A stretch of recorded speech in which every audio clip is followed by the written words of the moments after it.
Hi and welcome to another episode of Monday Market Outlook. Last week we saw some good GDP figures coming out from the Philippines. It grew by 6.4% above a consensus of 6.2%. But unfortunately, the 6.4% also represents the slowest pace in 7 quarters. If you look at the past GDP results, this is actually a bit of a step down from previous numbers.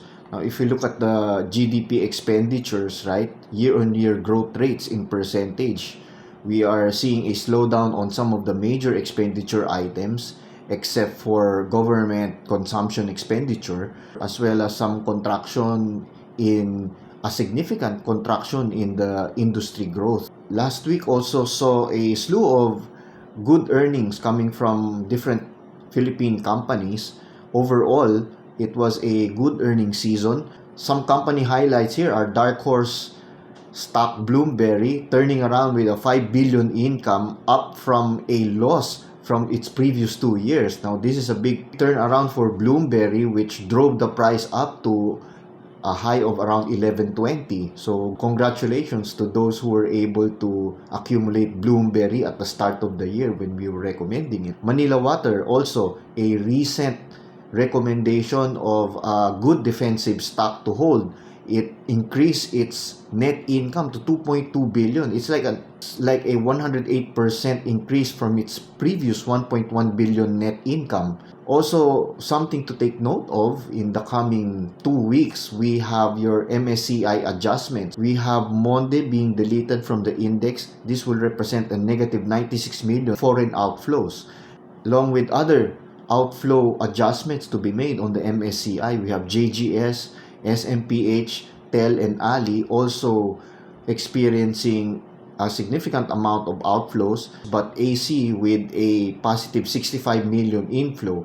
In the coming 2 weeks, we will see a net outflow of somewhere around 139 million. That's why if we look at the PSEI chart from last week, we saw a big drawdown last Friday. It could be a weekend cash in from some of the investors, but it's not looking good if we are going to see some outflows from the market. The PSEI is currently hovering just a little above the critical zone that we've defined here.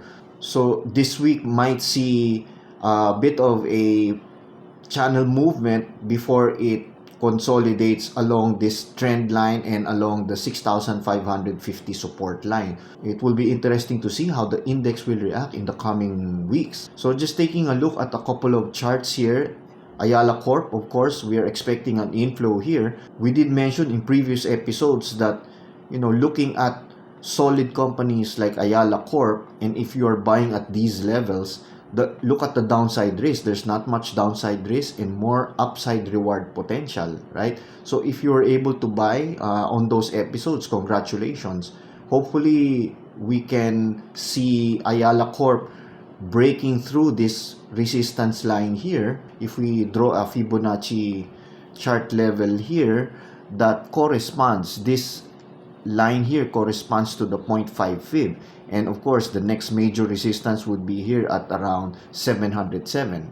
Also, JFC, we also talked about considering JFC at these levels, because if you look at where it was back in April, it was in a very critical zone. We can see JFC being able to hold that zone. So now it's on a critical level here, a bit of a pullback. We will see if JFC would be able to find some buy demand. So going back to the expenditures, we can see here a major slowdown in the global economy, because look at our exports and import growth. It has virtually come to a halt. Now, if you look at China, which is what a lot of investors were looking forward to, the China reopening, it doesn't seem to be panning out, as we're looking at shrinking imports as well as slower exports for the Chinese economy. This also does not bode well for the world economy. And if you look at the PMI numbers, we were looking at a promising growth last February, but has now dwindled down to contraction territory at around 49.5. So this means that manufacturing activity, even in China, is on a slowdown. Now, the major news coming out from the US last week was really about the debt ceiling. The debt ceiling is a mechanism in the US to supposedly help the administration manage its finances more efficiently, right? And the last time the debt ceiling was raised was back in 2021, and it expired in January of this year. So they are gearing up for what will happen on June 1, a little more than a couple of weeks from now. People are gearing up about how it's going to play out, because remember that Joe Biden is fighting a Congress where he doesn't have control, right? So if we look at the debt to GDP ratio of the US, it currently stands at around 129. They are one of the top countries with the highest debt to GDP ratio.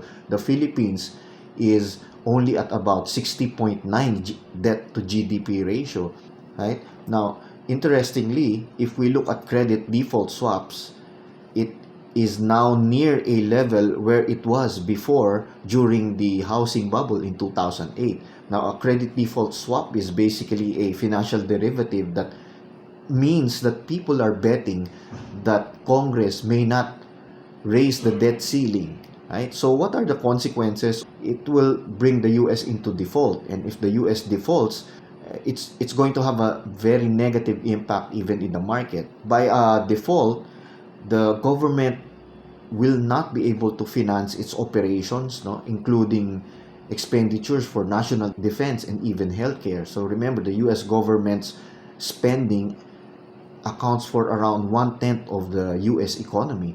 Also, a default by the US in its credit obligation also means that credit rating agencies will downgrade them, and a downgrade in credit rating means increased borrowing costs for businesses in the US.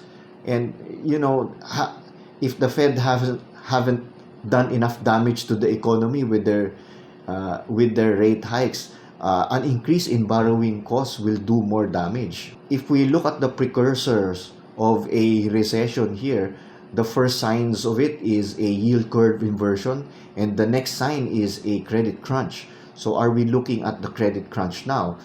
After which the economy will grow bad, something will break in the economy, and then the Fed will now be forced to cut rates, right? So when will that happen? And after which, only then will we see the markets find a bottom. Interestingly, if we go back to our January, February episodes, we did ask ChatGPT when the recession is going to happen or when the market will crash. And GPT did warn us that the market will crash on June 15 as a result of a sudden drop of consumer confidence and spending coupled with the rise in interest rates. So, of course, we don't use ChatGPT to make investment decisions, but it's pretty interesting to know that this seems to coincide with what's in store for us in the coming 2 weeks. Let's look at some charts here from the S&P 500 here.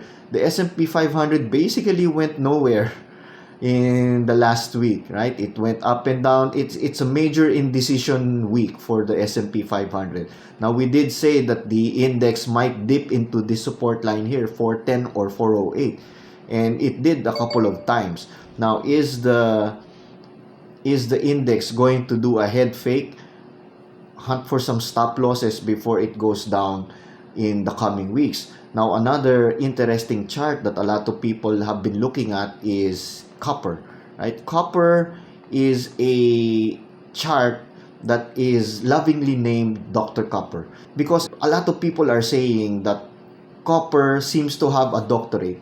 Copper seems to have a PhD in economics because it has done a very successful job in predicting how the market will perform. If we put here the SPX chart along with Dr. Copper, we can see that the movement of copper seems to foreshadow what will eventually happen to the markets. Now, if we look at the crash in 2020, right, the market went up despite copper going down, but eventually we can see a big crash in the markets afterwards. Now, a lot of times copper has closely tracked what's happening in the market. So if we look at the tail end here, we can see that copper has already begun its descent and has broken some critical zones here, while the SPX is still hanging on there. Is this a sign of things to come for the S&P 500 for the next couple of weeks, right? So if you look at Dr. Copper, it already broke its critical zone here at 383, and now it's on another critical zone here at 368. That's it for this week. I hope you found this episode useful. Please like this video and subscribe to the channel. Again, good luck on your trades. Manage your risk accordingly, and I hope to see you again next week. Bye-bye.